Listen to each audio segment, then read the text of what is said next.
When were people going to tell me that there is literal crack in these Sarah J. Maas books? If you had told me that reading a Sarah J. Maas book would be on my 2025 bingo card, I would not have believed you. And if you had told me it would have been one of the best books I've read in the past couple of years, I probably would have laughed in your face. But that is the case with House of Earth and Blood, which is the first in the Crescent City series. I picked up and started reading this book because my fiance and I wanted to make our own book club where we could read the same book at the same time and kind of discuss it as the story unfolds. I have always liked science fiction and fantasy books, whereas she's always been like a mystery, thriller, and romance kind of girly. She reads a lot of Frida McFadden, Colleen Hoover, like both sides of Colleen Hoover. I'm talking It Ends With Us, the romance side, but also Verity, like the mystery thriller side. So I figured that a romantasy book would be a perfect compromise between both of us, where I would meet in the middle from liking fantasy and she would meet in the middle from liking romance. And so we went to our local Barnes & Noble and picked up House of Earth and Blood. This was the first ever Sarah J. Maas book that I've read, as well as her. She's never read any of Sarah J. Maas's books. And I was so surprised at how good this book was. Now, let me start off this video with a few quick disclaimers. This review is going to be broken down into a spoiler-free section and then a spoiler section, so don't worry if you haven't read it. And another disclaimer I have is that my fiance and I have already been warned that this is not the best book to jump into Sarah J. Maas's many books that she's written.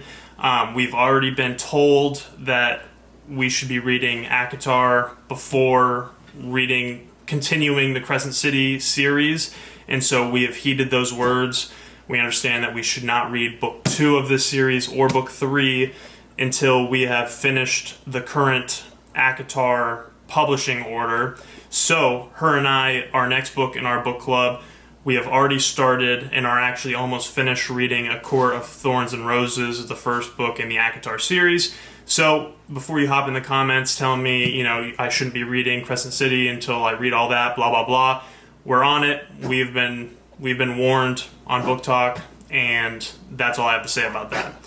And then my last disclaimer is, if you see this tattoo on my neck, it is fake. It is not a real tattoo. I got this tattoo from a wedding that I went to this past weekend where the fern has significance. Anyway, there was free fake tattoos. Everyone was putting them on. I put it on my neck, and I haven't washed it off yet. So I just don't want anyone thinking, oh, like, he has a neck tattoo. I do not. Now, for the spoiler-free, short and dirty, I will tell you why I love this book. Now, I had my grievances. I've learned from reading this book and the first half of A Court of Thorns and Roses that I don't love Sarah J. Maas's female main characters, at least the two that are in these two series, and I'll explain why that is. It seems like Sarah J. Maas makes all of her female characters feel as though they're obligated to dislike the main male character, even if they don't really have a reason to dislike them.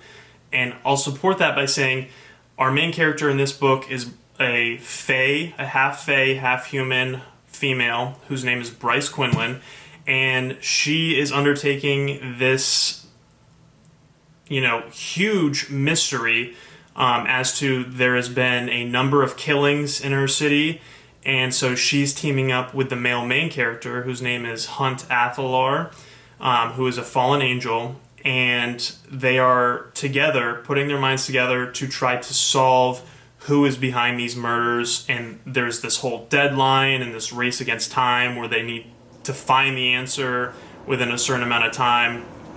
I'll spare you the details, but from the get-go, our main female character just has this unjustifiable disdain towards the male main character that I did not really understand for whatever reason, probably because there was not really any reason for her to dislike him on such a deep level.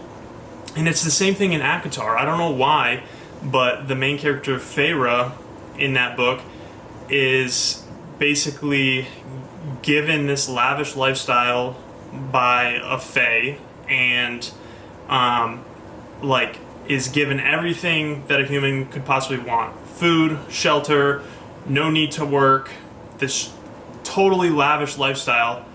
And she completely like resents the fae, this fae high lord named Tamlin, for very like odd reasons that I won't get into in this video, because I don't want, this is not an ACOTAR review and I haven't finished the book.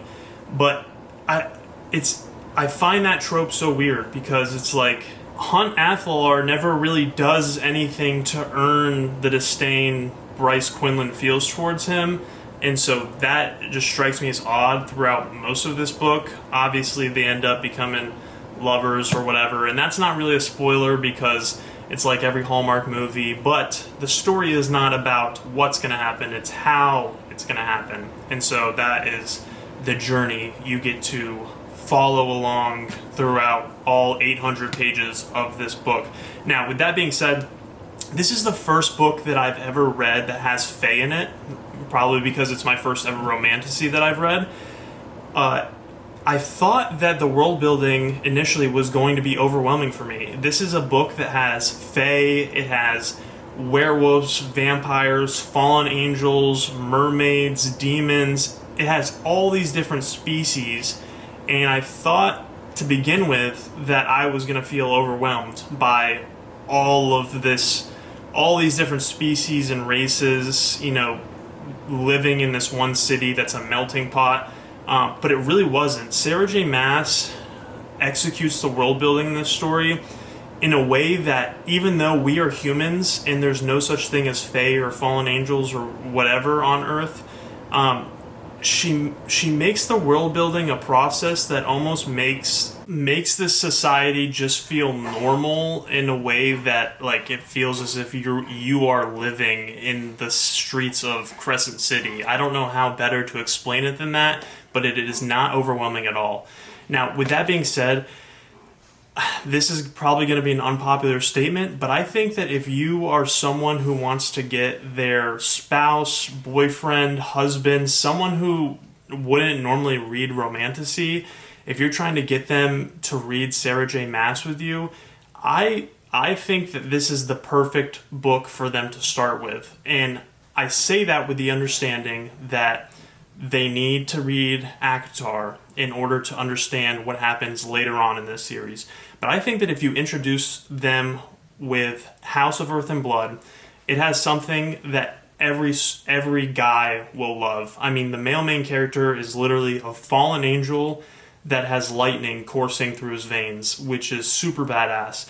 And I just think that if you get them to dip their toe into this world by having them read House of Earth and Blood, and then move in and say, hey, like, I think you should maybe pick up ACOTAR before continuing, because there are characters or there's some sort of crossover event in the third book of Crescent City that you probably won't understand or appreciate if you don't read ACOTAR.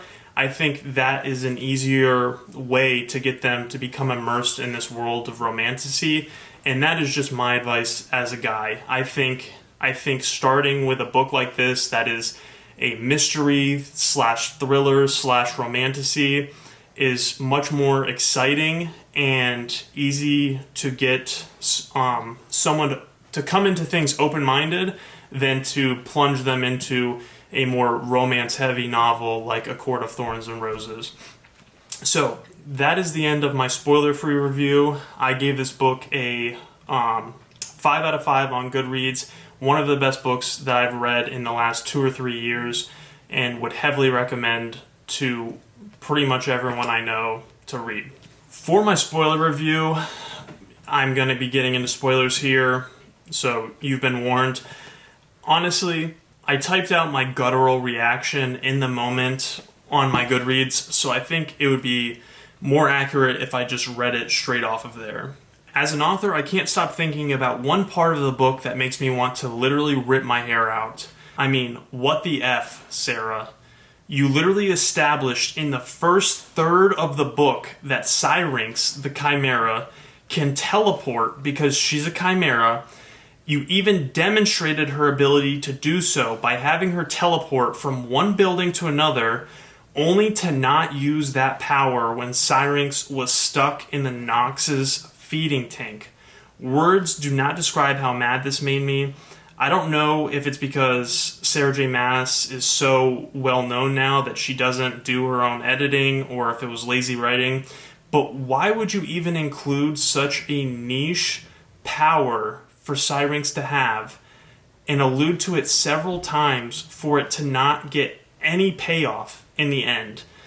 And if you've read this book, you know exactly what I'm talking about. Syrinx ends up being thrown into the Nox's feeding tank, and it's this whole dilemma, and it leads to a character's death, and all of it could have been avoided if Syrinx just used its ability to teleport out of the feeding tank. And I went on to say, I did fall down a rabbit hole about this and saw several people trying to justify it by saying that the Nox tank had enchantments or Syrinx was panicking, but those did not make any sense to me. Mainly because why would a tank have an anti-teleportation enchantment if it's holding a monster that can't teleport, i.e. the Nox? The Nox can't teleport, so why would it have a useless enchantment that gets rid of teleportation ability? And then none of the other creatures in this book suddenly forget how to use their magic in high-stress situations, except apparently for Syrinx. I mean, literally all of the high-stress situations is when people's powers do come out in this story.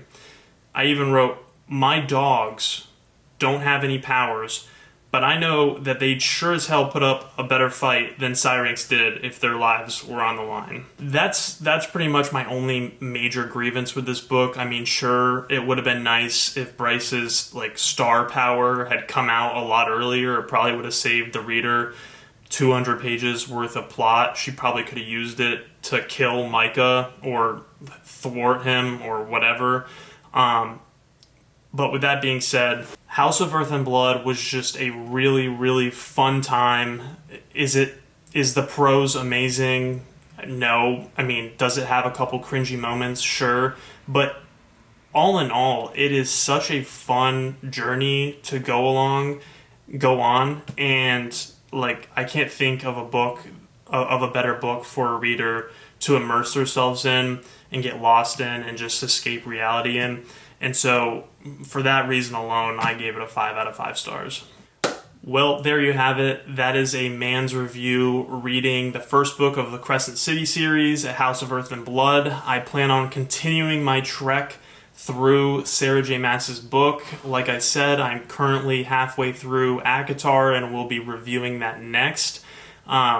These are videos. I don't typically dedicate a whole video to reviewing a single book, but this book was just that good that I felt like it deserved the time to sit down with the camera and edit this video and post it.